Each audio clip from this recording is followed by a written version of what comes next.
তুমি কি আমাকে ভালোবাসো? বাসি, এই কথা আবার নতুনভাবে শোনার কি আছে?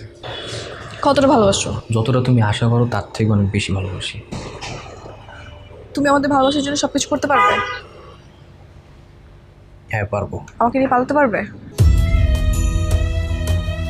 পালিয়ে মানে পালিয়ে যাব? কি পালাতে পারবা না? না পারবো, কিন্তু তুমি কি সিরিয়াস? হ্যাঁ আমি সিরিয়াস। দেখো আমি না খুব ভালো করে বুঝে গেছি তোমার আমার রিলেশন আমার বাবা কখনোই মেনে নেবে না। সো এভাবে চলতে থাকলে হয়তো তুমি মরবা নয়তো আমি, তাই আমি পালিয়ে বিয়ে করবো। পারবা? আচ্ছা ঠিক আছে, আমি একটু ভেবে চিন্তে তারপর তোমাকে জানাচ্ছি। তুমি কি ভেবে দেখবা না দেখবা এটা আমি কিচ্ছু জানি না। আমি আজকে রাতে তোমার জন্য ওয়েট করব।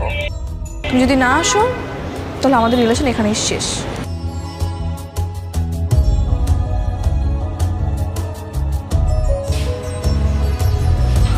কি ব্যাপার মা? মেয়েটা কি পালায় যেতে চাচ্ছে? হ্যাঁ মা। তুই কি চাচ্ছিস?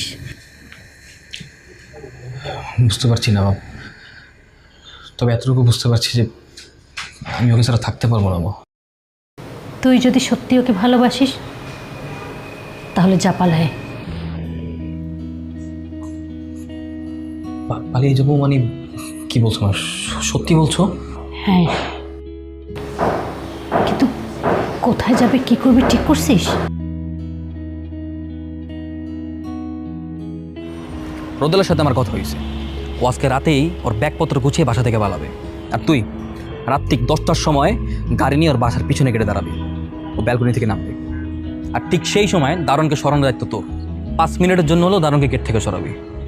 আর স্বাধীন, তুই শিওর তো তোর মদন মামা সব কিছু ম্যানেজ করতে পারবে? 100% শিওর। তার ওইখানে গেলে কোনো প্রবলেম হবে না তো? তুই কোনো টেনশন করিস না, আমার এখানে আমরা সেফ থাকবো।